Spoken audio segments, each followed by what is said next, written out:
தமிழகத்தில் நடப்பது மக்களை காக்கும் அரசா, ஆன்லைனில் ரம்மி நிறுவனங்களை வளர்க்கும் அரசா என பாமக தலைவர் அன்புமணி கூறியுள்ளார். இது தொடர்பாக அவர் வெளியிட்டுள்ள அறிக்கையில், சென்னை சைதாப்பேட்டை சின்னமலையைச் சேர்ந்த ஆகாஷ் என்கின்ற இளைஞர் ஆன்லைன் ரம்மியில் பெரும் பணத்தை இழந்ததால் ஏற்பட்ட மன உளைச்சலை தாங்க முடியாமல் வீட்டில் தூக்கிட்டு தற்கொலை செய்து கொண்டிருக்கிறார். பாமக நடத்திய தொடர் போராட்டங்களின் காரணமாக ஆன்லைன் சூதாட்டம் இருமுறை தடை செய்யப்பட்டுள்ளது.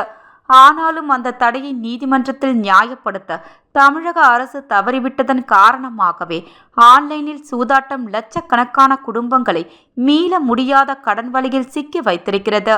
ஆன்லைன் சூதாட்டத்திற்கு அடிமையாகி பணத்தை இழந்து பல குடும்பங்கள் வீதிக்கு வருவதை தடுப்பதும், தற்கொலை செய்து கொள்வதை தடுப்பதும் அரசின் பணியாக இருக்க வேண்டும். ஆனால் அதை செய்ய தமிழக அரசு தவறுவதை பார்க்கும் போது ஆன்லைன் ரம்மி நிறுவனங்களுக்காக ஆதரவாக செயல்படுவதைப் போலத்தான் தோன்றுகிறது. தமிழ்நாட்டில் நடப்பது மக்களை காக்கும் அரசா, ஆன்லைன் ரம்மி நிறுவனங்களை வளர்க்கும் அரசா என்பதை தெரியவில்லை.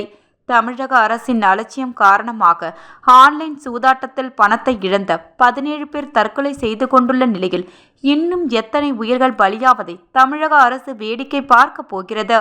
தமிழக அரசு இந்த விவகாரத்தில் இனியும் உறங்கிக் கொண்டிருக்காமல் உச்ச நீதிமன்றத்தின் ஆன்லைன் சூதாட்ட தடை தொடர்பான வழக்கை விரைவாக விசாரணைக்கு கொண்டு வந்து ஆன்லைன் சூதாட்டத்திற்கு தடை பெறுவதற்கு நடவடிக்கை எடுக்க வேண்டும். இவ்வாறு அன்புமணி கூறியுள்ளார்.